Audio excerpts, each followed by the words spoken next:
Welcome to another edition of the official Catchup podcast. It's Ben, and I'm back as ever with Chris. Chris, how you doing? Yeah, good.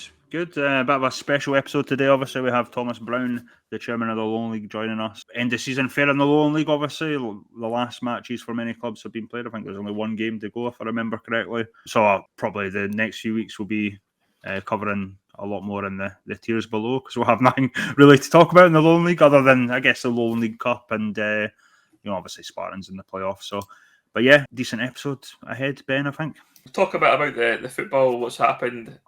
Probably just quite briefly, because there's not a lot to probably further talk about across the Lowland League, certainly. Maybe a little bit about the West and East, etc. But in terms of the Lowland League, it was say the final day of the Lowland League fixtures. There will be the Lowland League Cup coming up over the next few weeks, but certainly just running through the results. It was Berwick Rangers 0, Spartans 0, Calibres 1, Stirling Union 0, Cowdenbeath 1, East Kilbride 3, Cumbernauld Colts 5, WT Star 0, East Stirlingshire 2, Rangers B 3, Edinburgh Uni 3, Gretna 1, Gallifreydine Rovers 4, Broomhill 1, Hearts B 2, Bowness United 0, and Trinity Juniors 2, Civil Service Strollers 3. We obviously know last week that Spartans are champions. WT are relegated. We expected that, Chris, in terms of WT, but we mentioned Spartans last week, a great side and well worthy of their victory. Yeah, I saw a wee post from Stephen Degnan from Dalbeatty's point of view, and obviously it's quite sad to see Dalbeatty go down. There is a possibility that they might still stay in the league, obviously, if Elgin City get relegated or they're Club 42 and then some Spartans beat them or whatever. But I mean, it's a long shot. A lot of things need to happen there for Dalbeatty to stay up. And as one of the founding members of the league, I've always got on with them. The guys have always been great. It's a great club. But yeah, they've just not been great this season. They've not been good enough. We kind of talked about it in the last episode. It's quite sad to see, but on the other end, obviously, as I mentioned last week, I'm delighted for Spartans, and hopefully we know that it's going to be Brecon City now. Brecon City are a good team. I mean, we've on them a wee bit in the podcast this year. I think it was one of those ones that we got called on, like, oh, Brecon City. I think I called Brecon. Right. I think, yeah. So we got that right. Someone came for you after that, didn't they? Kind of halfway through the season or something like that, and then a bit like the Auckland Talbot fans that came for me. I think when I said that Davo were going to.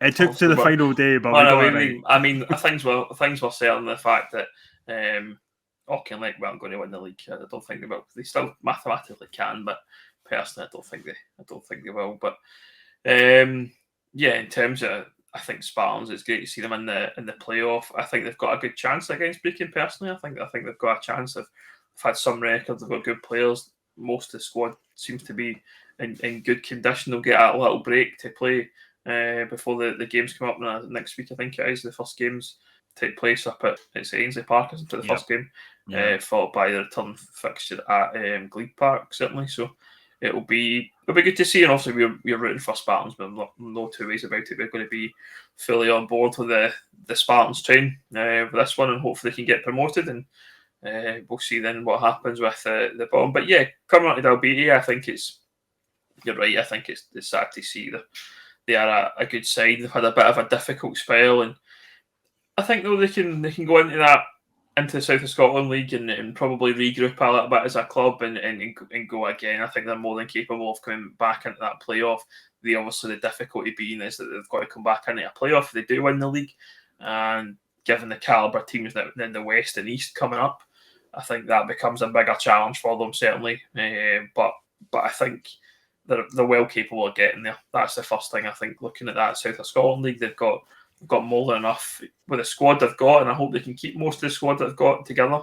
I don't know what that'll look like personally, but I'm sure, given the manager change that we've talked about them a lot this season and said a lot of good things about Jordan Williamson. It didn't work out for him, but the new managers came in and done a great job given difficult circumstances, and seemed to have got some sort of improvement, but just not enough.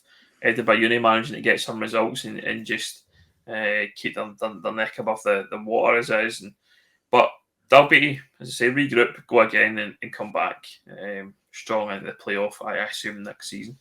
I guess the other big news that we've heard, we're recording this episode Sunday night, because I think we recorded last Sunday morning, and there was a bit of change, shall we say, across some of the top one team in particular in the West. So say we recorded Sunday morning, I think, and by Sunday night there was news that Mick Kennedy had left Darvel. We'd obviously talked about that in a bit of detail and rumour about Mick and where he was going, and it was the rumour was he was going to East Kilbride. That news was confirmed on Saturday night. He will replace Kevin Rutkiewicz as the manager there, and he's bringing along Open Goal Broomhill manager Cy Ferry. Chris, hate to say I told you so, I guess. Yeah, we talked about it pretty much last episode, like the whole thing, other than obviously not knowing if it was going to be a thing at that point in time. 99% done, I think, was the episode title, and obviously that's what I said about Mick Kennedy going to East Kilbride. So good luck to him. Not sure whether I don't know if I could put the Kilby curse on them by saying they're going to win the league next year already. I mean, you've got to. I mean, surely you've got to. Even later on, you're going third time lucky. if you don't nominate, if you don't pick East Kilbride as your potential champions, and when we do the previews in July, then what's went wrong? I'm fully expecting that. But yeah, in all seriousness, I think it's an interesting appointment for me. I know Mick well enough from his time at Darvel. He's quite outspoken.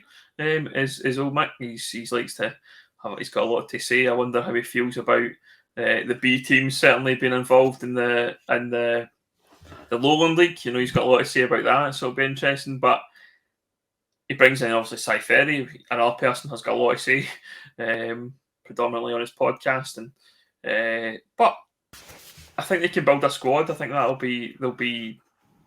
Let's not kid ourselves. There'll be money there to spend in terms of East Kilbride. We know the big spenders of the Lowland League, and they'll build a squad and they'll take players from Darvel. I absolutely expect so. First player I assume will turn up at Darvel. East Kilbride will be Ian McShane. I think he'll be one of the first players. Kurt Broadfoot, okay.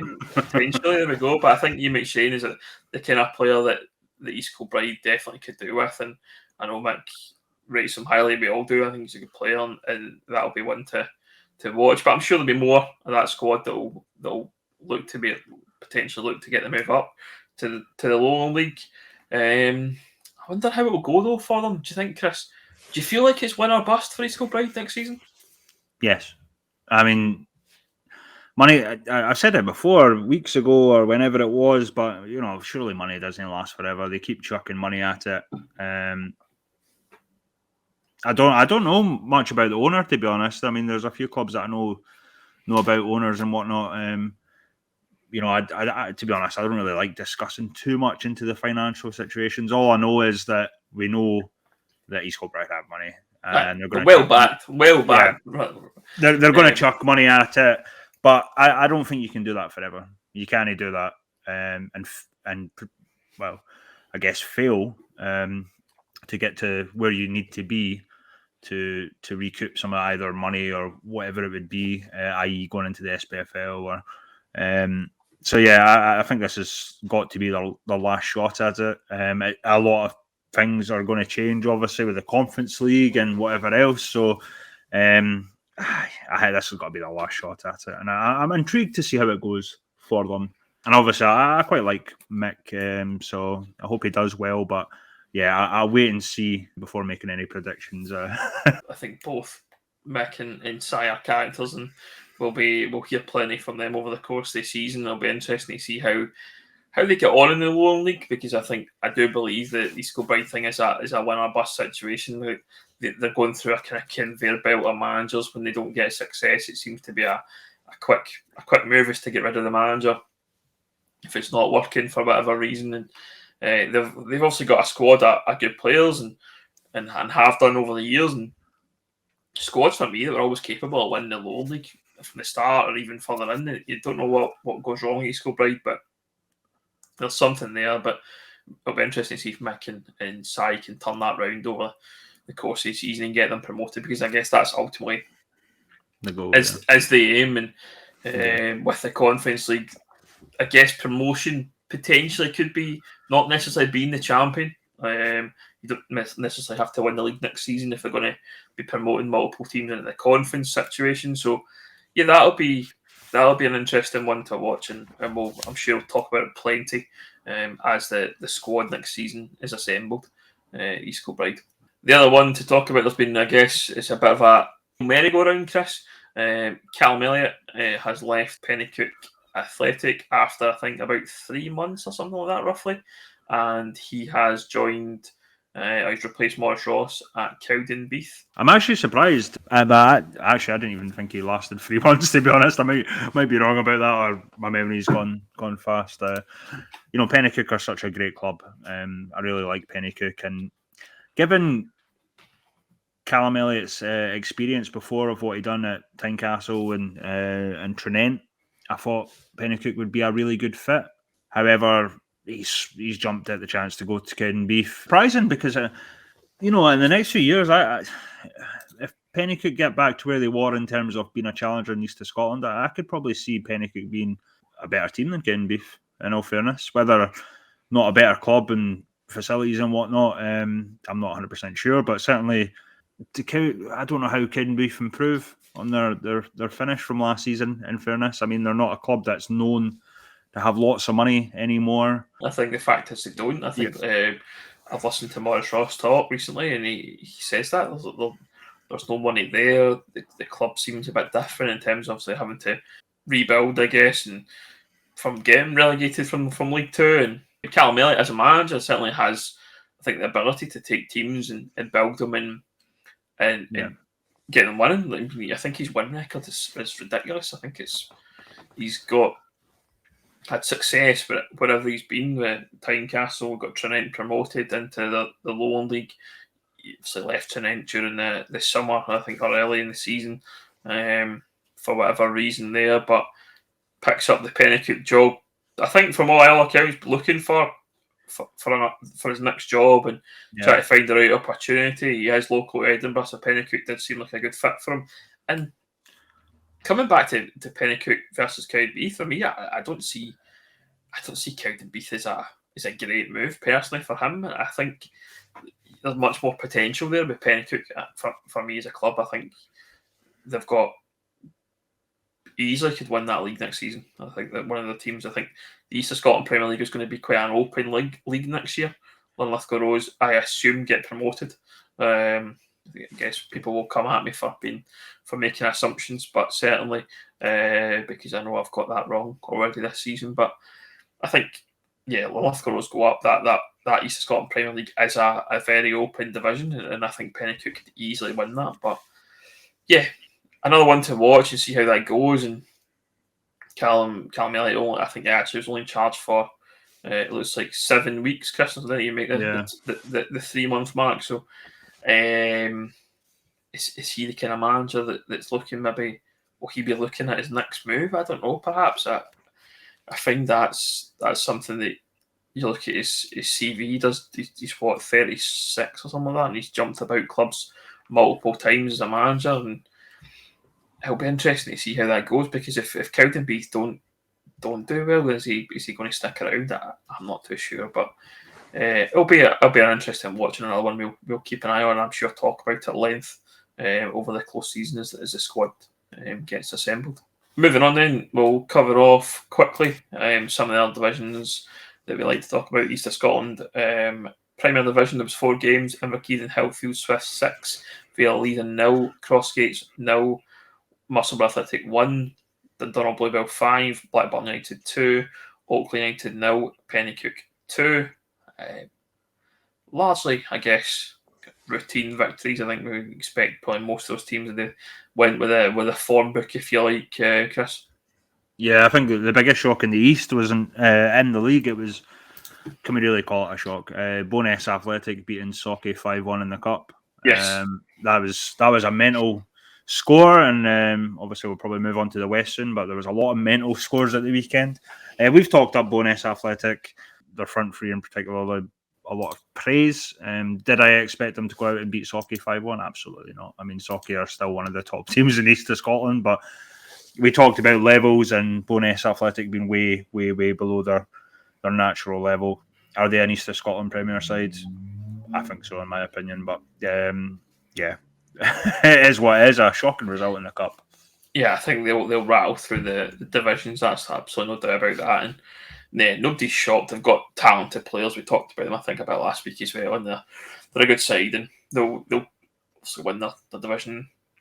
Probably win the division next season as well. But yeah, certainly not a surprise. We know Socky are a good cup team, and they they do well in cup competitions. But Bonus they've got some, as I say, outstanding players, and well worthy of their win on Saturday. Jump across then to the South of Scotland League. There was one match in the South Scotland League, and it was Big Town Bladner 1, Mid-Andale 4. Not a lot of games again in the South of Scotland. Chris, a couple of cup competitions involving Abbey Vale, and they were involved in the Cup Winners' Shield that gets played.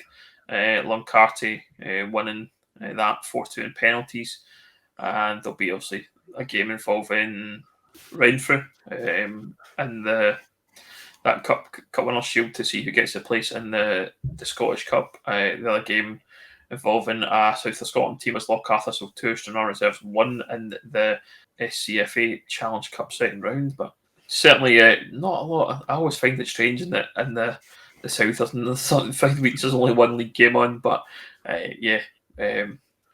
not a lot to report on there in the South. Yeah, it was heartbreak. Last minute equaliser from Luncarty to make it 3-3. They went to penalties, and obviously Luncarty, I think, got the extra point, I believe. So it's disappointing for Abbey Vale, but they were leading so long in that game, and to concede right to the death, to then have to go and play to kick penalties is not ideal. But Luncarty are a really good team.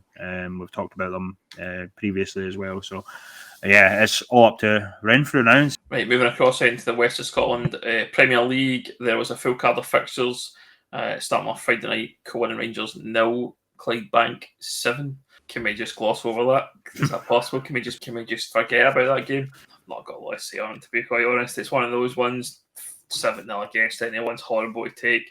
Fighting for survival, not good enough. Simple as that. Can't say much more than that.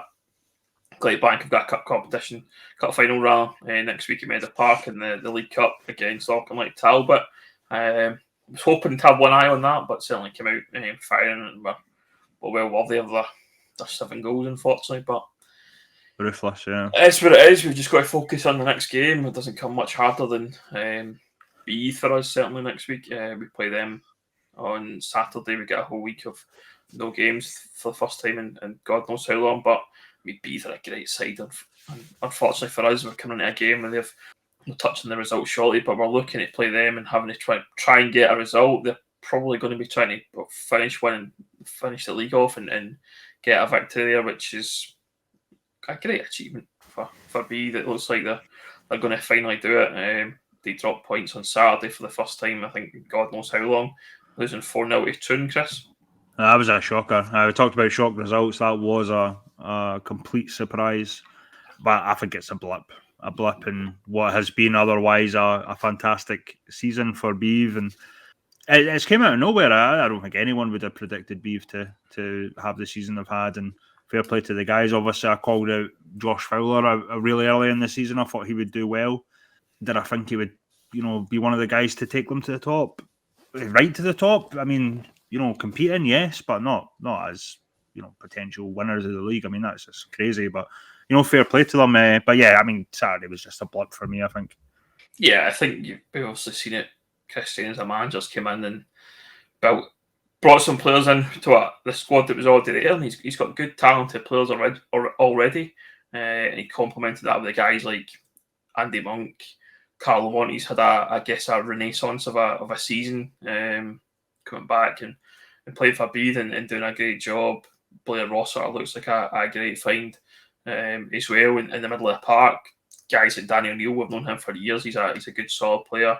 I think the one bit they lacked in was the goalkeeping situation for the kind of the beginning of the season, but brought in Owen Stock I think around about October, November time, and he's been a great pick-up as well and solidified that kind of defensive side of things. So, I mean, Beath are absolutely well worthy of their title if they do win it. I assume they will. I think we're all talking about assumptions in this podcast, it seems, this tonight, but I think they'll do it.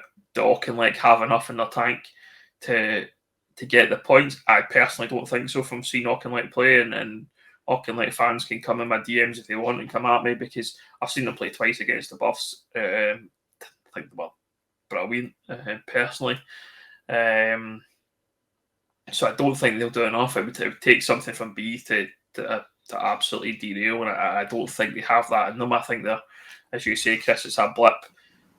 We've got to play them on Saturday. We need to find these points as a team down the bottom of the league, and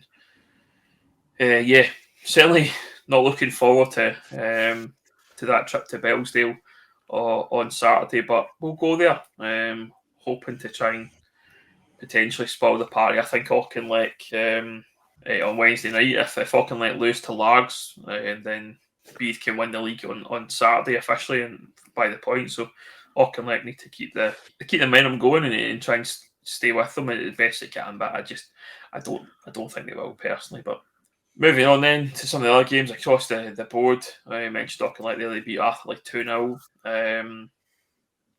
We've talked about Beath Juniors now, Troon 4. Got to give a lot of credit to Troon, I guess, Chris, getting that result. We've talked a bit about them across the course of the season, but nobody saw Troon beating Beath 4-0, let's be honest. But I think good result for them. Obviously, I think Troon have that in them. I think they're one of these teams that I do feel they can pick up a result here and there. 4-0 against the league leaders. Probably not to that extent, but certainly I do feel Troon do have a few wins in them sometimes when you're not expecting them. I was going to say they're a bit hot and cold for me, Troon. I think that's they don't know what you're getting. You get a team that's capable of doing that with Troon, or a completely different side. So they're never very consistent across the board. Next game then, Cumnock Juniors 2, Irvine Meadow 1. Coming back to winning ways after defeat against Auchinleck midweek. They'll be obviously Cumnock are going to be a team that are looking at the Junior Cup final, Chris. I think that's going to be firmly in their sights now. So it's a great achievement for Cumnock to get to the Junior Cup final. They'll play Glencairn, and I know down Cumnock way that the Junior Cup is really important to them. So getting to that cup final, it's no mean feat, and it's something for the fans to look forward to, and the players, because their season probably a little bit fizzled out, given their early start and their good form they had at the beginning. Yeah, I mean the only disappointing thing about that final, I think it's on a Friday night. That's right. I mean, yeah. That should be on a Sunday at in Kelly or something. Friday night seems like an odd fixture. It's a big occasion for both clubs that are involved, and I mean, personally, I like Friday night games for a league game. I think that's a decent fixture. We'd won on Friday night against Clydebank, and it's enjoyable under the lights and all that. But a final needs to be a weekend during the day, get everyone there, because you'll find that the families and things like that will come along to that maybe don't normally go and watch likes of Cumnock or Rutherglen. They'll turn out for a big game with that, and it's good. It's great for the town. Yeah, I guess, but that's it's maybe been dictated by TV. I don't know. It's on, I think, BBC Alba host it on TV. So, yeah. But from Cumnock's perspective, they'll be going there to win that and bring the trophy back. No two ways about it. And very much, I think, got that in them.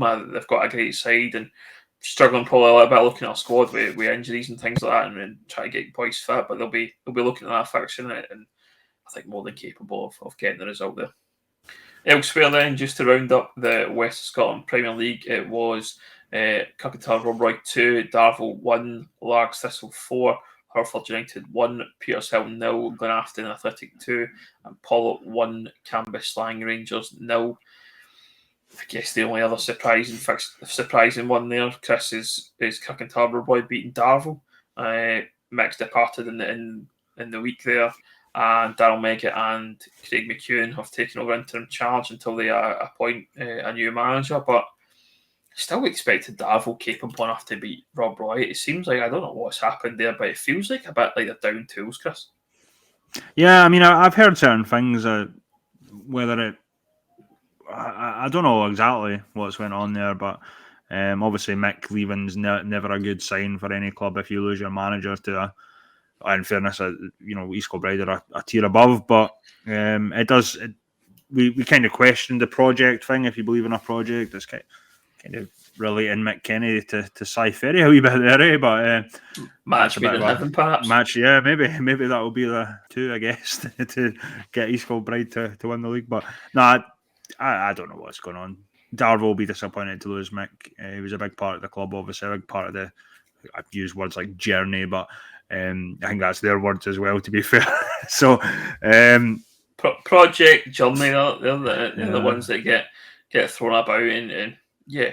But I guess our question is, where does it leave Darvel now? I mean, who do they go and appoint as a manager? I'm not too sure. They'll obviously have a checkbook there to go and get appointment. They are, by the looks of it, advertising for appointments and looking for applications, as it would be for that role. So I don't know how much of that will be actually take place in terms of recruitment and kind of a process, but I guess any names stick out, Chris, for that job? My prediction would be Callum Elliott to jump from Cowdenbeath to Darvel in the next few weeks. I'm only kidding. You know, one name that keeps coming up, which I think he's too into his media stuff. I kind of alluded to it. I heard Barry Ferguson to EK before Mick. Yeah. Whether Barry Ferguson would come back into management. I mean, he's got a sweet gig out, but what with the Daily Record and all these sort of Go radio, yeah. Yeah, so I don't know if he would come back into management, but yeah, his name always seems to come up. To be honest, I have no idea. This present time. I'll chuck one out straight away. Jamie Hamill. Interesting, I could see that, yeah. Sacked by your left Stranraer a couple of weeks back. What about Craig McEwen? He steps up to I don't know if he's away to. He's not. He's definitely not. He's in as the number 2 there. So I don't think Craig McEwen will be moving to East Kilbride by the looks of it. Yeah, I mean potentially. I don't know how much what involvement Craig has at Darvel just now. And Craig McEwen is I think partly responsible with Daryl Meggett. I think it's a right. Okay. It's a duo, shall we say.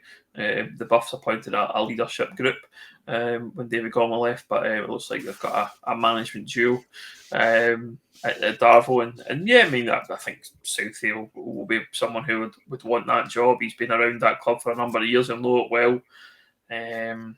He's somebody that's been his own man, I think, for a number of years before that. And it did shock me a little bit of him going to Darvel as a number 2, because he was kind of seen his own man at Glenafton and St Cadoc's, etc. So yeah, it'll be an interesting one to watch, but I'm sure they'll get some decent applicants and some people that'll be really interested in that project, if you like, and wanting to take Darvel, because ultimately Darvel have underachieved. Let's not kid ourselves here.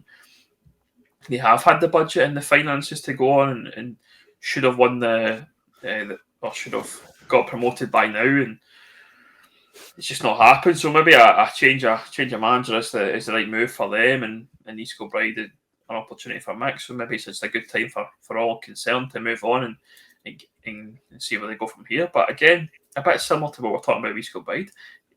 Is that sustainable at Darvel? I'm still not 100% sure. Can John Gall continue to sustain funding that as I understand it is, and the other people I think that are involved as well that fund Darvel as a team? I'm not 100% sure that's possible. So yeah, maybe it's a bit of time to find a bit of balance. But again, another one we'll keep tabs on over the course of the season, and it'll be interesting to watch. So that rounds up the West Scotland Premier League. We're now going to be joined by Thomas Brown, the chairman of the Lowland League. and we'll talk to him a bit about what's happening in the Lowland League, past, present, future, in terms of B teams, conferences, promotion, relegation, all the stuff that gets talked about on a regular basis on social media, football forums, in the stands, WhatsApp groups, you name it. There's always talk about the Lowland League. It's something that comes up regularly. But looking forward to chat to Thomas. And now we're joined by Thomas Brown from the Lowland League. Thomas, how you doing? Hi guys, how are you? Hi, good. It's good to have you on. Thanks for joining us. We're going to, I think we'll probably alluded to at the start of the podcast, we're going to chat, Thomas, a bit about the Lowland League this season, some of the different things that have happened over the course of the year in terms of some of the votes, some of the different situations that have occurred that probably raise some eyebrows quite a lot of time across social media and the league. So, firstly, let's just talk about the season in general. How do you feel like the Lowland League has went so far this season, Thomas? I think the season's has went very well. I mean, up until just about 6 weeks ago, we had about 4 or 5 teams that were at the top, going for the title. Spartans obviously won it. I think the Spartans were deserved winners. They've had an outstanding season, and they've truly deserved winners of the league. And we wish them all the best in the playoffs in the next 2 weeks. And hopefully they go on and play Club 42 as well. Once and obviously Club 42 is not decided either. There's still a fight at the bottom of the SPFL 2 for that position.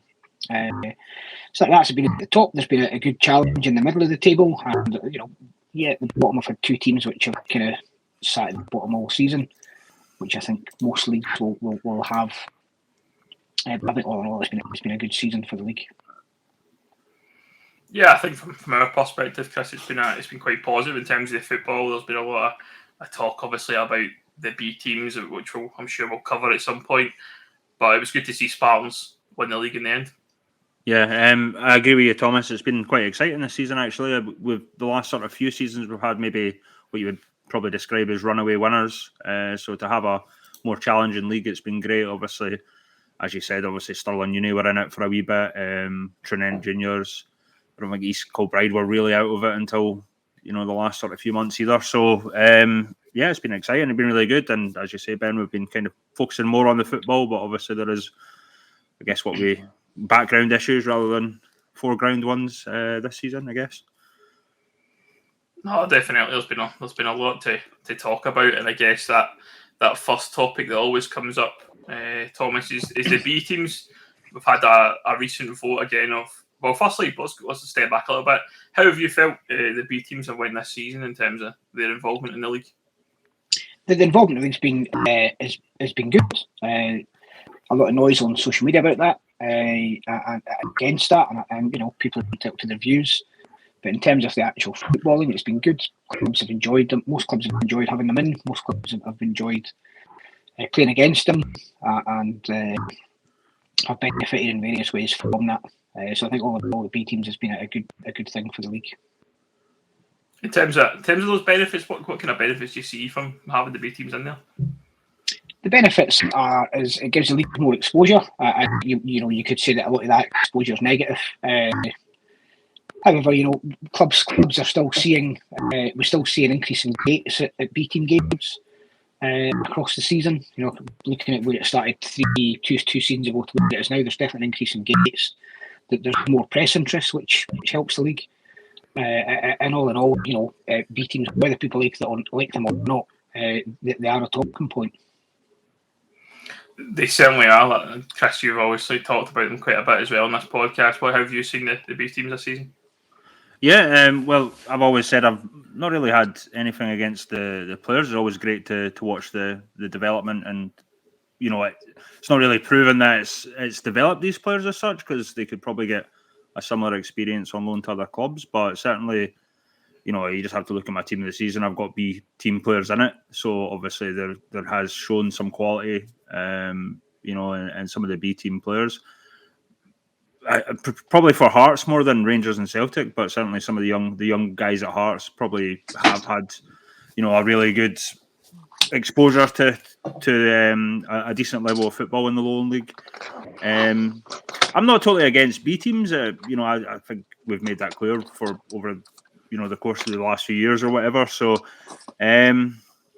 Yeah, I just think it's obviously a really divisive issue for people. I think it can come back down to, I've often said, people's dislike for Rangers and Celtic before Hearts were even in the league. But one thing I would probably ask you, it was quite a close vote to have B teams in for the second season, and ultimately, Thomas, it was your decision. It kind of fell on you as chairman of the league. Was it a difficult decision? How did you kind of decide? Did you just go with what your club wanted, or what were the factors into admitting B teams in for this season? This for the current season? Yes.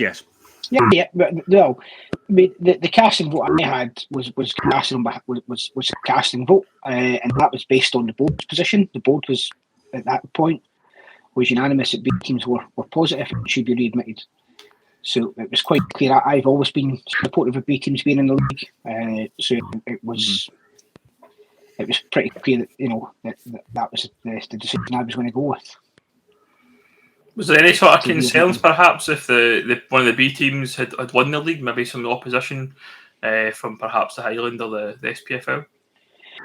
No, the rules were written for the playoffs. The rules were written and they were agreed by the SPFL and the SFA.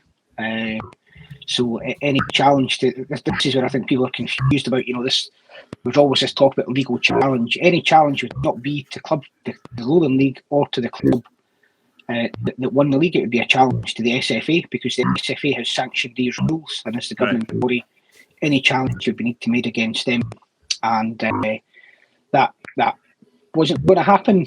We were never concerned about that, and given the fact that we had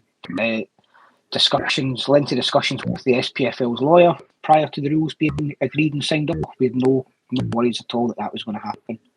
Obviously, the B teams coming into the league, there was some rules that were kind of set out. Perceived rules perhaps of them joining. I think one of them around kind of how many times a player could play for the first teams, for example. Was that something that is set in stone, or was that something that was kind of more of a kind of friendly agreement between the clubs? What can you tell us about that? Yeah, each B team signs up to a participation agreement, which is a document which confirms all the rules and regulations about B teams in the league. And that confirms how many the ages of the players, how many of them must be eligible to represent Scotland in a starting 11, how many have to be eligible to represent Scotland from the day squad, from that squad on the day. And there is a rule in there that says if they play five times for the first team, they're no longer eligible to play for the B team. But that resets itself in line with transfer windows. So when a transfer window opens, that resets back to zero, so the player can return to the B team at that stage. But there is a document that's called a participation agreement, which confirms all the rules around the B team's involvement in the league. Right, I did wonder that because someone had brought up something like that, Thomas. Like maybe at the start of I think the words were different. It wasn't really transfer window. It was like start of the year basically, which confused me because someone like Leon King, for example, had played more than I think he had more than 10 senior appearances this season, and then obviously played after the new year. And I was kind of confused of whether he could play, next season for a wee bit, or would he have to wait till January? But obviously the transfer window thing makes sense because it would be a different transfer window. Yeah, so I was a wee bit unclear about that. I checked the rules actually, and I can't remember anything. I might be misremembering this, but I don't remember anything being wrote down actually in the league rules. So I was wondering if they had been cleared or if they weren't actually wrote down in the league rules at all. But I might be misremembering whether that was actually set in stone. They're not in the league rules. They're in the participation agreement, which is a confidential document that obviously covers all the financial details as well. But there is a participation agreement that all clubs sign up to. In terms, you mentioned the finances, a good topic to move on to. I believe there's entry fees for the clubs that come in, the B teams, and how's that money spent across the league? Yeah, that's one of the points I wanted to raise. I mean, there's lots of stuff posted online that the Lowland League's holding £120,000. That's totally untrue. Every club this season has been paid £7,500 by the league. It's a participation fee, so that times 16 equates to £120,000. So every club has received full payment of that. In terms of obviously next season, is that going to be the same fee per year, or is that just a one-off fee that we're given?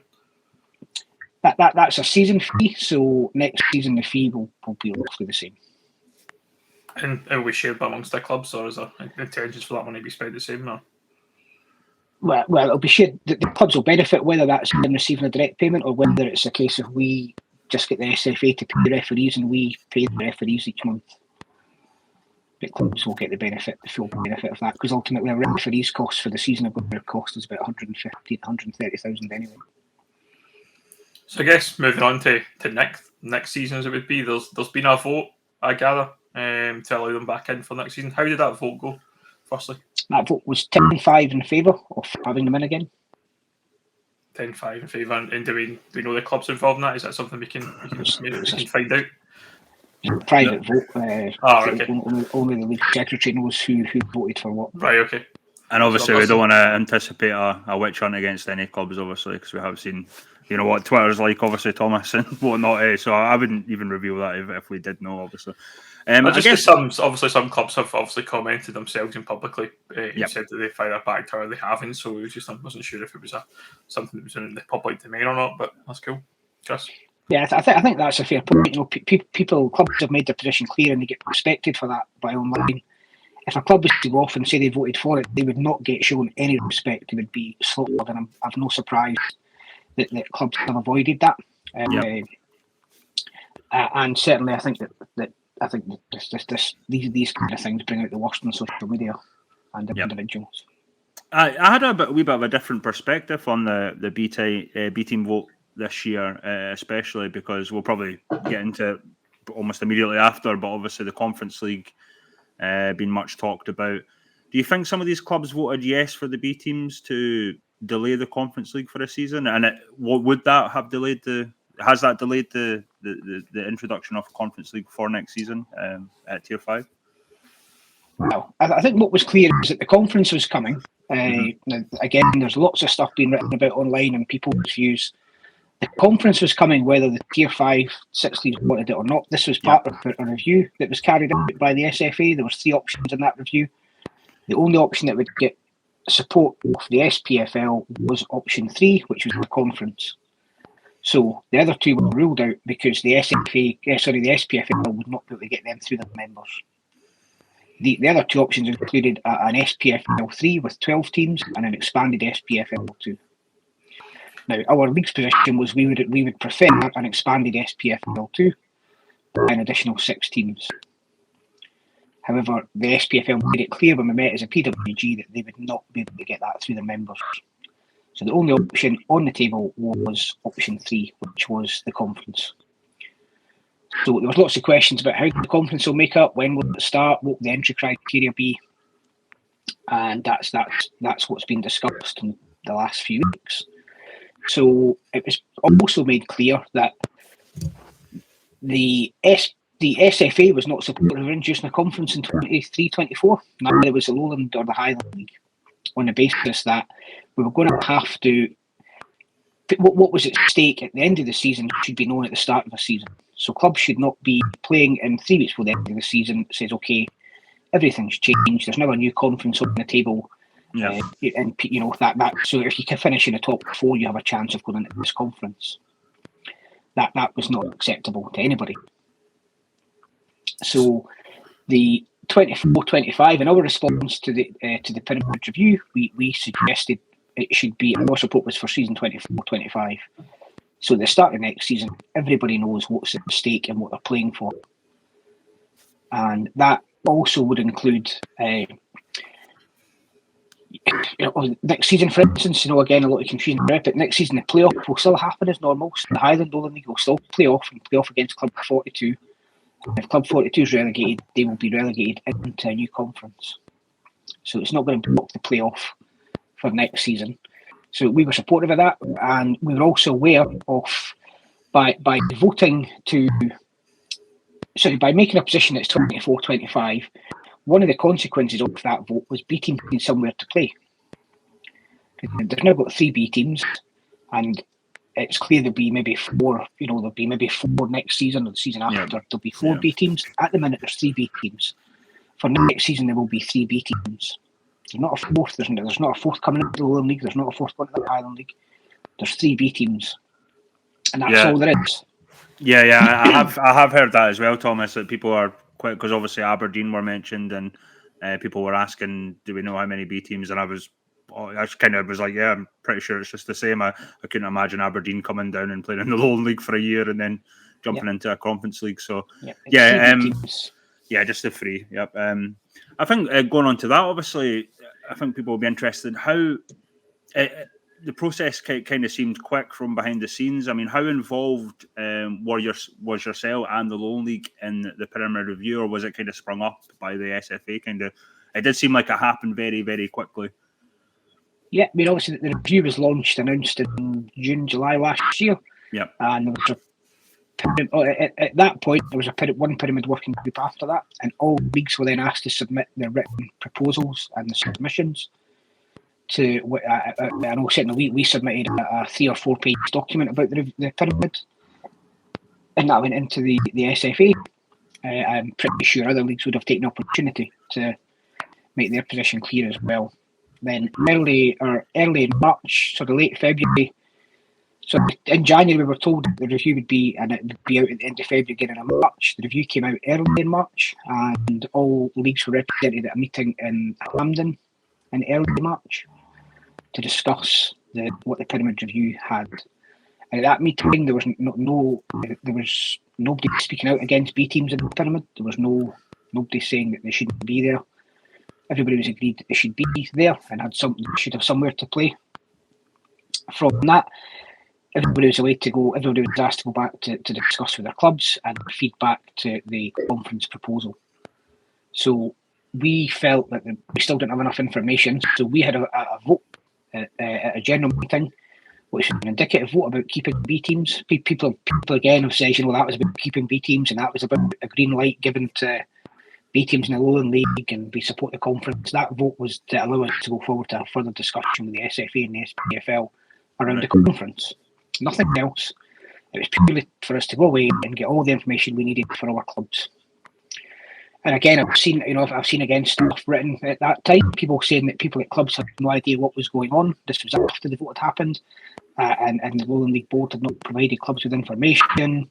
And again, just to make the point and to put on record that the Lowland League board provided clubs with all the information we had available, which included the proposal from the Pyramid Review document. It included the presentation that was given to the PWG. It included a discussion paper for the Lowland League board and a presentation. So if people at clubs say that they're not hearing that from their boards, and they need to speak to their boards, because as a Lowland League board, we provided all that information to clubs to share, to assist them, to have discussions as a board to come to make a vote. So after the clubs submitted we submitted a written response to the review on the 17th of March. That was the deadline. We submitted it by that date. I understand most leagues did as well. I don't know what each league said, but I know certainly we submitted it. And there was a follow-up meeting between the Lowland League, the Highland League, the SPFL and the SFA to discuss the details of a conference and when that could happen. And again, I've seen stuff that says, the Highland League they've not commented, they've not been informed or involved. They've been involved the same way we have. It's been a very open process, and I've also seen, people have said that this conference system is something that the SFA want to rush in for next season. The SFA have made it clear they think it should be 24-25. And again, what we've been told is that it's SPFL League 2 clubs who want this put in for next season. Not the SPFL as a whole, but the League 2 clubs are supportive of this and say it should come in next season, is what we've been told. Yeah, well, I mean, it makes sense because obviously there's a bit of a safety net for them, plus I think parachute payments and whatnot as well. But so why if you're kind of saying that the SFA wanted it in for 2024-25, why have the B team vote in the first place in the Lowland League? In a sense, why it came across, I think, as almost the SFA, it's been commented, obviously Shire have basically saying that the Conference League seems forced on us, I think was their words, obviously. why even have a B team vote and just was that always going to happen without the Conference League? Is what I'm saying basically, because it did seem like these were intertwined, if that makes sense. If it was just going to be 20 from the following season and the B teams would have a place, why have a vote in the first place for them to have it be in the Lowland League, if that makes sense? Because our rules state that it has to be voted on each year. Right. Okay. Teams.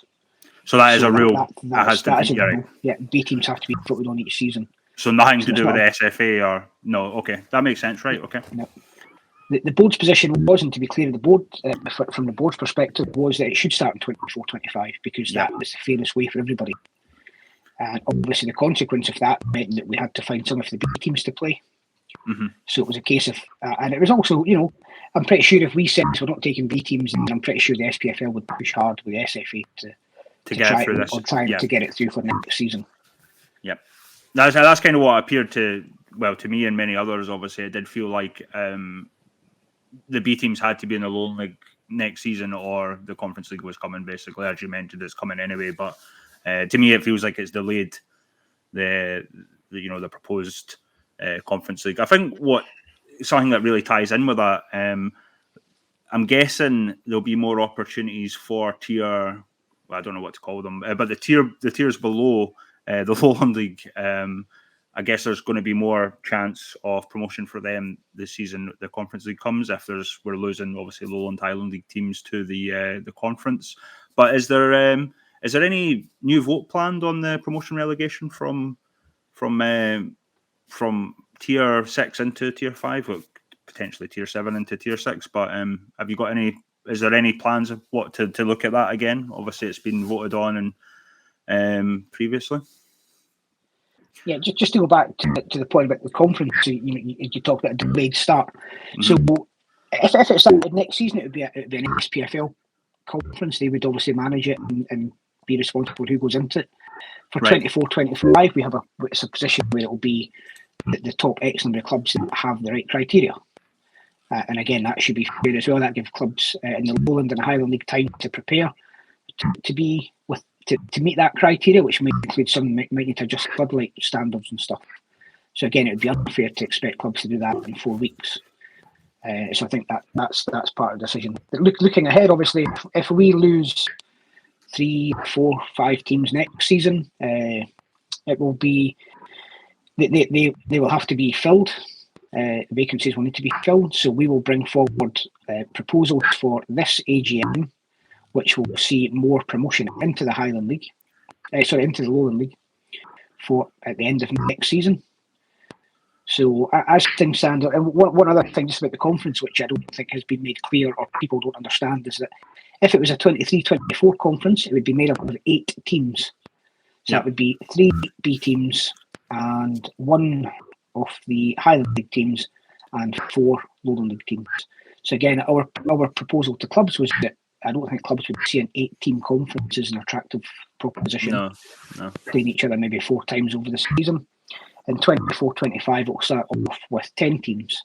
So there could potentially be Club 42 goes in there if they get relegated, and one of the Highland or Lowland champions goes up. So the Highland League will take 2 places in that, and there will be 4 B teams at that time. That's the numbers we've been given just now. So that means that if we will potentially have 4 teams moving out to the Lowland League next season, either all into the conference or 1 to SPFL, 2 and 3 to the conference. So we as a board need to now come up with what promotion looks like at the end of next season to the league. And I think the fairest way is that's the 3 champion clubs come up. Yeah. And again, there's still an anomaly about clubs coming down. That's still to be confirmed. I mean, the proposal is that in 24-25, at the end of that season, the Lowland League champion and Highland League champion will continue to play off, with the winner of the playoff going automatically into the conference, and the runner-up playing off against the second bottom club, eligible club in the conference for another spot to potentially come down. So that's where we are with that. So we will bring forward plans to increase the number of clubs coming up to the Lowland League for 1 season only next season. And I know your second question there is about the ongoing ventilation. I think I spoke to you guys maybe last year, the year before. Yep. The Lowland League clubs voted on this, and it was a 9-7 vote against. And again, that vote came around because the board pushed that vote. It wasn't the clubs that came up with that. It was the board that led that discussion and put forward a proposal to the clubs to vote on it. And it was voted down 9-7. And on the night, 2 clubs put forward a caveat that should not come back to table until there's automatic promotion for our champion. Yep. We believe that with the introduction of the conference and how that's going to play out, that delivers what the clubs wanted. It'll give more ventilation at the top of our league, so therefore the clubs have committed to opening up more at the bottom. So that will be something that we will take forward over the course of next season with the clubs to look at what relegation looks like after next season on a yearly basis, how it's going to shape up. Just to point out, the board are fully committed that there should be more ventilation throughout the whole pyramid. Okay, but doesn't that really hamper your argument, though, in a sense? Because if you're saying we're not going to allow for more promotion into our league until we have automatic promotion to League Two, it's kind of like, well, they're not giving us what we want. We're not going to give teams lower down the divisions what they want either. So it does seem like it hampers the argument, really, because you're not sort of. I mean, it's different, obviously, if with the Conference League, if you are going to be promoting, maybe possibly all 3 champions. But how does that go on after the Conference League set up? I mean, are we going to still be are we going to go back to 16 teams, for example? Yeah, well, as the Lowland League rules state, we have to be a 16-team league.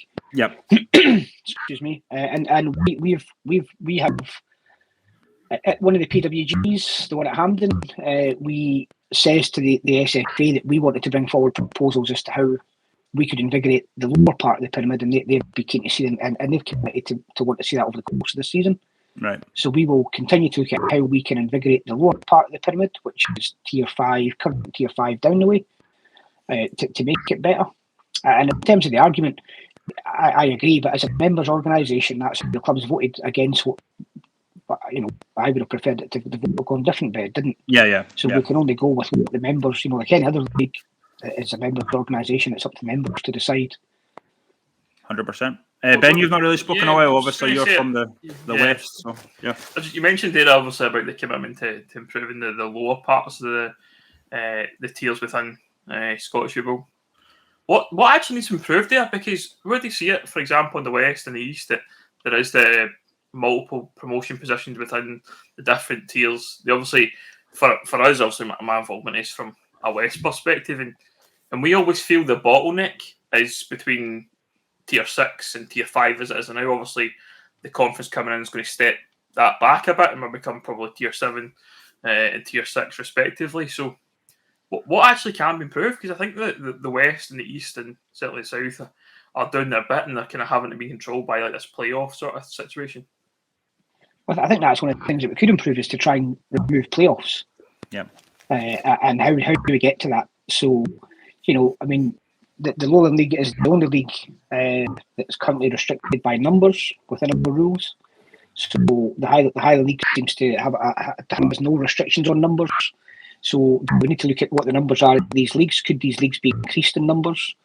Could you then bring in more teams to increase the numbers of teams in the Lowland League, for instance? Could that go to 2 divisions, an east and a west, and they play each other half the season in their regionalised conference leagues, and then the top 6, the top 5 and the bottom 5 create a new division for the second part of the season, which comes with automatic promotion for the teams below. So there's various things that could be looked to try and make it a bit more, invigorate it a little bit. But that's certainly the power of the Lowland League and the Highland League, I guess. In my opinion, anyway, certainly I feel like Chris mentioned there about the teams in the Lowland League, for example, having to vote. And I understand there's a member organisation. I totally get that, but for me, it just feels a bit like the Lowland League teams are kind of shooting themselves in the foot a little bit. A lot of time. One of the things that sticks out for me as well is if you're at the bottom end of the Lowland League, certainly, and you're challenged then to get back up if you do get relegated. Say, for example, we're going to see Dalbeattie get relegated this year. They're going to go to the south. Their chance of getting promoted back up becomes much, much harder. The teams not see that as a situation for them. Are they just all about wanting to try and stay in the Lowland League as much as they can? So, did you say the chance of getting promoted again are harder? Is that what you said? Yeah, it becomes more difficult if you then have to go in. As it stands currently, if you are a Dalby, they're going to go to the South this year. For them to get up, they've got to win the league, and they've got to beat either a West or an East team in that playoff. If there was a automatic champion going in, then they only need to win essentially the South of Scotland League. The clubs must see that as a much more difficult challenge to get back up. Yeah, they do, and we've had the same discussion about SPFL. Club 42 must realise that automatic relegation would make it easier for them to return to the SPFL at some point, if by removing playoffs. And I think clubs, the Lowland League clubs have said that they won't vote for that until they get more movement at the top of our league. And I'm sure there'll be various arguments for and against that. Yeah. It just feels like you've got to kind of look after your own house, I think, a lot of time for me. And it feels like the clubs are wanting to do that. Well, I think that's probably indicative of everything across Scottish football. You've got, and not just Scottish football, life in general, you've got a group of clubs who are there. So why should they change? There was no commitment for anything to change when the pyramid expanded. So some people will say, why should we change? Just because suddenly there's an influx of clubs below that want change doesn't mean it should happen. Yeah. But it's trying to get everybody to the right page to make it happen to the benefit of Scottish football. And it's in the longer term, how do you get SPFL clubs to vote the same way, to have automatic from their leagues? And how often do these? Obviously, there is obviously talks between the leagues, from the Lowland down. But how often do these talks take place, and how productive are they? Are they just a general news bulletin, or do we have these sort of talks that we're having now between clubs in the Lowland, the East, the South, the West? The Lowland League, we meet with the East, West, and South once every 8 to 10 weeks, probably, to discuss things. And we chat regularly with the Highland League. Probably at the end of the season, we'll meet with the Highland League. But yeah, we'll meet once every 8 to 10 weeks. They normally tie in with the South Challenge Cup committee meeting as well. Is there any sort of concerns? Obviously, a lot of the stuff we do see on social media of, for example, obviously Galley Braves and Shire put out statements and whatnot considering this. And obviously in the past, the South of Scotland, the West, and whoever else have had their say about B teams and whatever else, but are you getting told this, Thomas? Are you getting told these concerns by the appropriate people from the clubs or the leagues, or is it more of a sort of we'll tweet it on social media rather than actually have these chats with the Lowland League? Well, as I said at the Pyramid Working Group meeting, no leagues put forward any objection to B teams being in the Pyramid. So from that perspective, we'd assume that people assume, you make an assumption from that leagues are happy with B teams being in the Pyramid. Mm-hmm. Might not be happy where they are, but certainly leagues are happy with them being there. Interesting. I'm always interested in dialogue, obviously. Because that's kind of what we promote. Obviously, we don't always agree with everything that's going on or whatever, but it is what it is. One thing that did interest me, Thomas, I kind of something you said earlier. I'm assuming it's to do with SFA licensing for the Conference League. You said that clubs might have to get up to par with the rules. Do you know if that's something that's been looked at? Is there going to be new SFA license conditions for clubs, or is it just something for the Conference League that you know of, or perhaps you could shed light on? Well, obviously the SPFL for SPFL League 2 currently, it's an entry-level licensing with an increased improvement to floodlights to 300 lux. I imagine this will be the same. Right. Okay. That's what it will be. And I think one thing you've touched on a good point there. About one thing we do know is that we know for certain is that the SPFL are looking at ways to enhance their membership criteria. Which will have impact on clubs at this level. As soon as they get that approved, going forward, yeah, we don't know what that proposals are. We've not seen the proposals. All we know is that they have a subgroup looking at entry criteria for SPFL, And we're also aware that there's an ongoing SFA licensing review as well. But what does licensing look like? Right.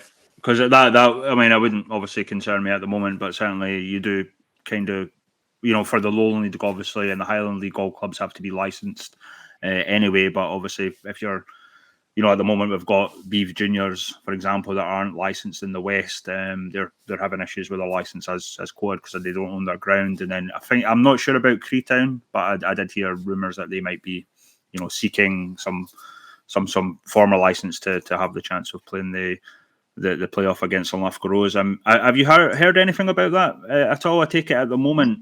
At the moment, as it stands, are Linlithgow Rose going to be? Obviously, if they have they actually won the league, I can't remember. But I take it they would go straight up as it stands because they're the license. There will be a playoff this season. Whether it's a 2-way playoff or a 3-way playoff is still to be decided. Obviously, that will depend on the winner of the West.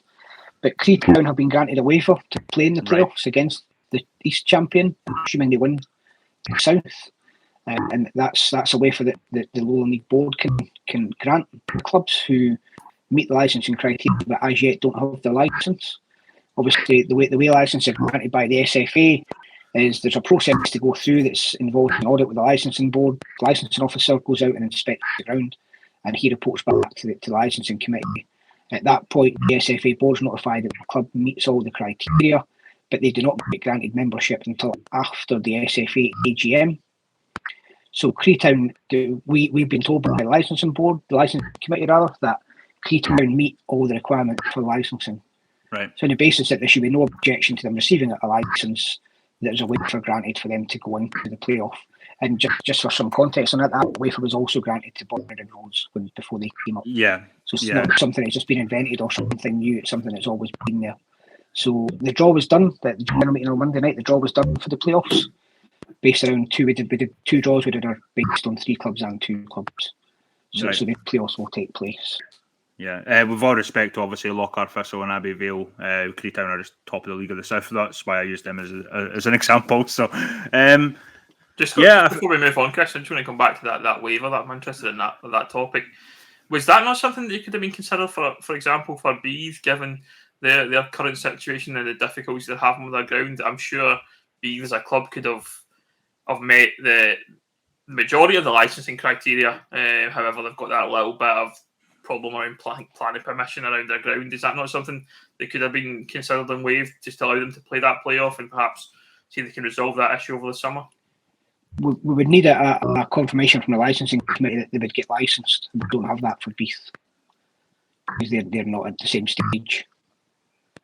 And is that not something the SFA would consider, do you think? That would be a mark for the SFA. I don't think the SFA, I don't think the licensing is pretty black and white. There's not kind of, it's quite black and white. You have to have this. If you don't have that, then you don't get licensed. And given that we're talking about playoffs taking place in 6-7 weeks, I'd be very surprised if they managed to resolve the issues that they seem to have in that period. Yeah, I think the fundamental issue, obviously, one of the biggest thing is with license, obviously floodlights, and I do believe it's Beeves don't own their ground, so it's very difficult for them to get floodlights in or whatever. So I think that's probably the main thing there. But yeah, no, it's interesting. Obviously, you mentioned Bonnyrigg; they were kind of given what we like to call dispensation to come into the Lowland League, but obviously a bit of a different scenario. Bonnyrigg were the team potentially coming up, whereas now it's kind of who's going to be in a playoff rather than who's going to come straight up, similar to obviously Bonnyrigg and Bowness United. I don't know if there's much else, Ben. Is there anything you kind of want to sort of cover with Thomas? I realise we've probably had you on a wee bit longer than expected, Thomas. The only other thing I'm interested in, perhaps, and this is maybe one, and also we have the South Challenge Cup, and moving away from the league kind of competition. Do you see a potential for a national non-league competition? Maybe perhaps replacing something like the South Challenge Cup, where there's Highland League and Lowland League teams, or Lowland League level teams involved, as well as obviously tiers 6, 7, 8, 9, 10. I guess is that something that you're open to as a league and as a cup committee? This idea of a Tier 5 National League has been discussed a few times in the last 12 months. and it's been rejected by the Lowland League and the Highland League, and the teams in the Highlands, they're not interested in it. The Lowland League, our position is that it would cause potential for fixture issues, and we understand that the Tier 6 leagues were looking at a national cup. It does, I think it already exists in this level with the South Challenge Cup. Yep. So I think, do we need to recreate the wheel? We've got something that exists that works. Do we need to create another cup competition? We have one that's there. The teams north of Fife have said that they're not interested in it. Full stop. Nah, just obviously because some of them play in the Junior Cup already, and I think we can go back historically and talk about the Junior Cup and how good the competition it was, and I think you see now it's probably getting a little bit kind of devalued a little bit in the South Challenge Cup. As you say, it does feel like kind of the kind of premier competition within this territory, I guess. But I think fans certainly have an appetite for that. It disappoints me to hear that the clubs themselves, and certainly the Highland or north of Fife, are not really keen on that, because I think we could get to a point where that competition would be great for all levels of football. I think it would capture a lot of people's kind of interest. You see it with kind of lights of the old Johnston Paint LDV Vans trophy that was down in England. I think that's always looked like a great competition. You see it on TV and stuff like that, but it's a shame that they don't really want to entertain it. The reality for some clubs is travel. Why would the Highland League want to take part in a national competition that could end up having them to travel to Dumfries and potentially a midweek, depending on fixturing? It's just not feasible for them. And I can understand that, and I'm sure there'll be teams in the Lowland that don't want to travel to the Highlands in midweeks either for it.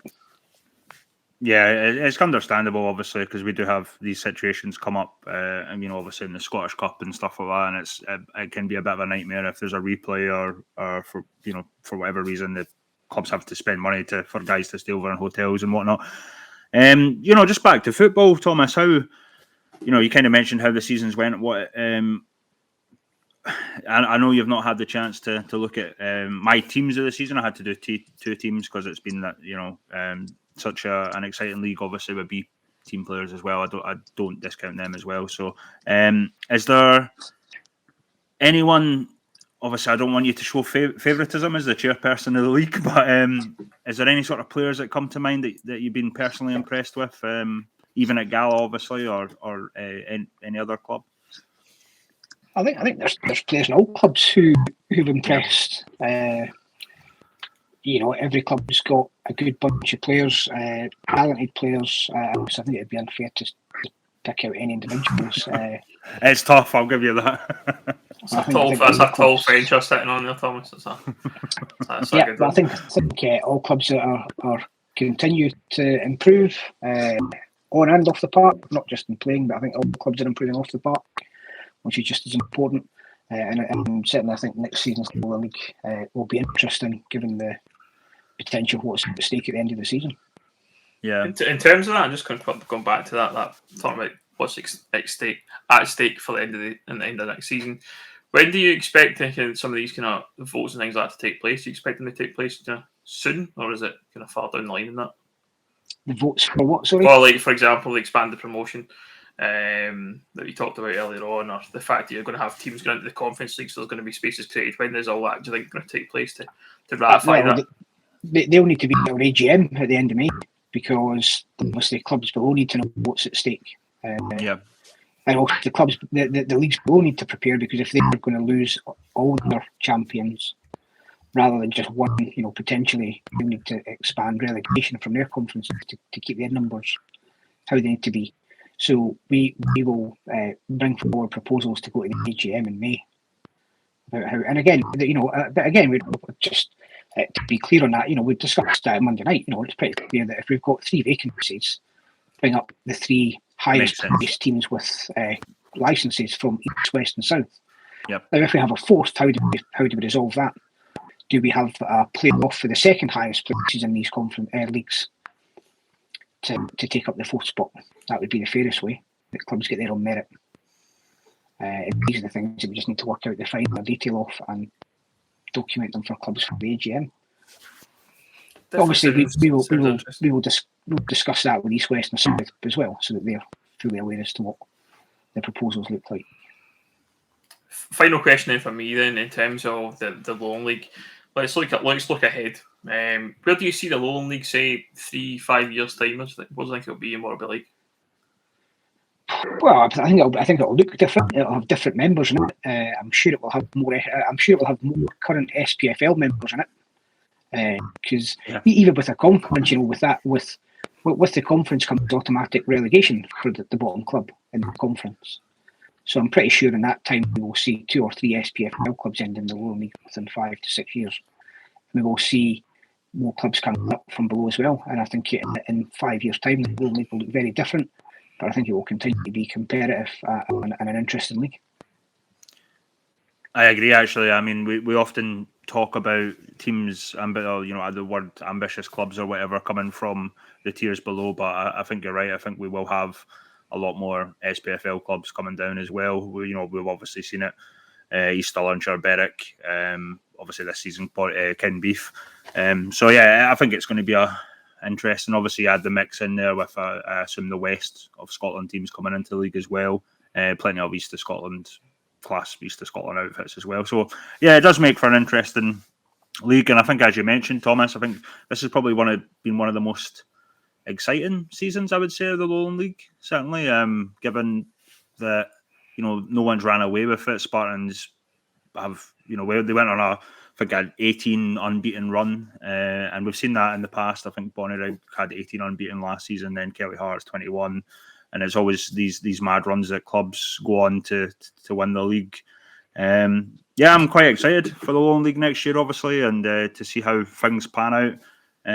As I said, I think we've been more focused on football this season, Ben, which has been a stress reliever, Thomas, I guess maybe for yourself as well, that there's not been as many issues raised throughout the season, other than obviously towards the end with the Conference League and whatnot. So I think it's been a really great season. Yeah, I think it has, and obviously you're seeing that last week we announced a partnership to continue with United to prevent suicide for the League Cup, which kicks off this week. So that's an exciting thing as well for us, and we're delighted to work with FC United on that. And I think at games yesterday there was cards and leaflets and posters all about mental health and where to get help and stuff as part of that. So I think that's beneficial as well. Something I think we need to support every year. Definitely. I think that's a good note to end on. I can certainly echo those statements. So just to round up, Thomas, thanks for joining us. It's always good to have you on, and it's good to get some insight into what's been happening in the Lowland League. Well, I'm sure we'll cut and digest everything you've said and talk about it, and everyone will enjoy listening, I hope. But thanks again for coming on, and I'm sure we'll speak to you soon. Yeah, no problem. Thanks for having me. Cheers, guys. Cheers, Thomas. Thank you. Cheers, Thomas. Cheers. Bye-bye.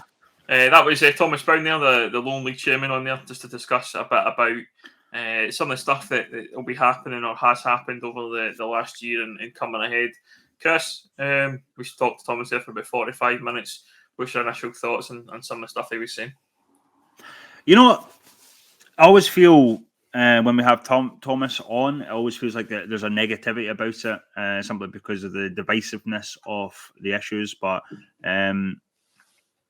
Thomas, I think he's an honest guy, and a lot of the things that people maybe kind of look at and blame the league for, Thomas maybe I think sometimes he has the perception of taking it personally, when we know he said before, for example, the relegation, what he said, along the lines of like, if it was me, I would have done it differently.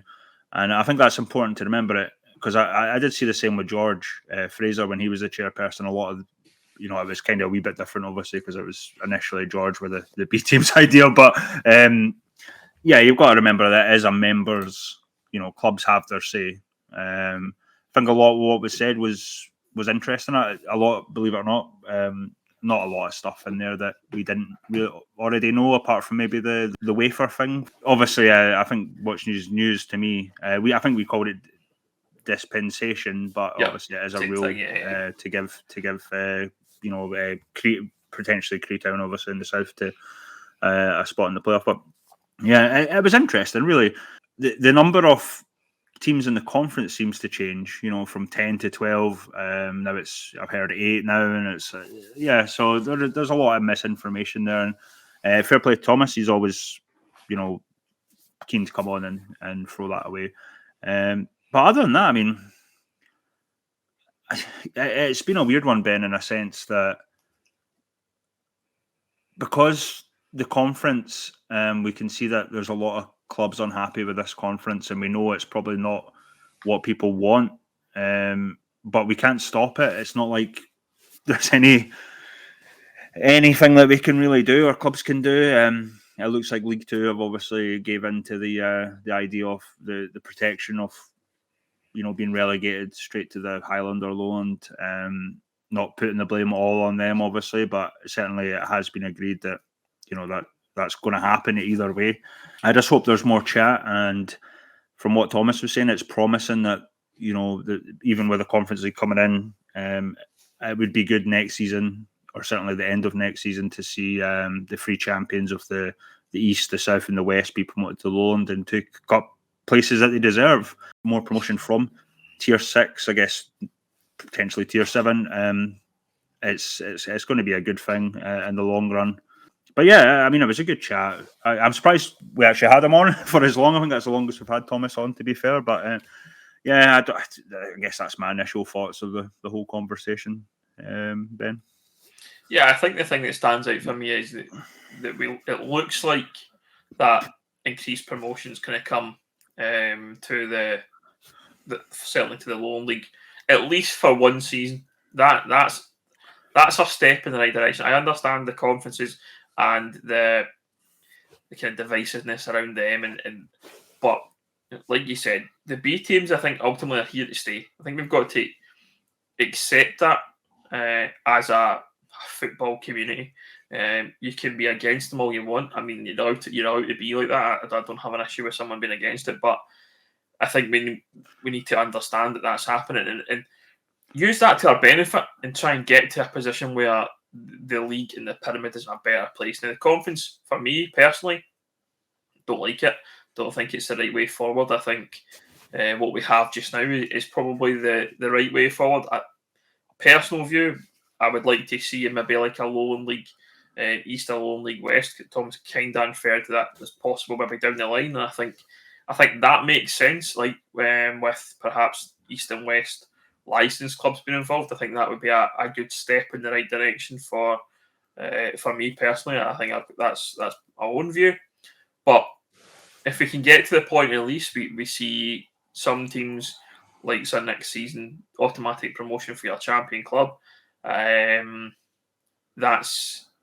going to be a good thing. Absolutely. The league, the member clubs in the Lowland League, I think, have to do the right thing next time around when they vote on that on a more regular basis. I think if they do that, if they vote against it again, that's for me seems like I guess the last chance, because I've had opportunities to increase that, and obviously the vote has been close in the past. I think we said 9-7. I think was the last vote for increased relegation promotion from Tier 5 to Tier 6, and that's what needs to change, and that's what we all, I think, in Tier 6 and below want. I think that's ultimately where we want to get to. Will we get to maybe 3 up, 3 down with champion clubs? I think that's not too far away for me. I think that's the one that you've got to try and aim for. I don't think we need to go down that route of the playoff personally and on a 4th team, for example, in the future. That would be obviously, it would be great. The more the merrier, but I think the 3 teams is a good starting point, and that's the clubs have to get to. Hopefully, with the teams coming into the league next season, whether that's Linlithgow Rose or potentially Creetown, by the sounds of also the playoff, that team will be in favour of voting for promotion or increased promotion relegation as well. So that might tip the balance, because obviously that vote's quite close. But yeah, I think we need to get there. I think that's where ultimately we have to get to at some point. This conference is coming, 2024, 2025. The Lowland League's here to stay, by the sounds of it. I don't think, unless somebody's got some radical plan to come up and change the pyramid, which it doesn't sound to me like the SFA are having much discussion below I guess, the Lowland League ultimately, which is a bit disappointing. I think if you're having a pyramid review, that should happen across the board.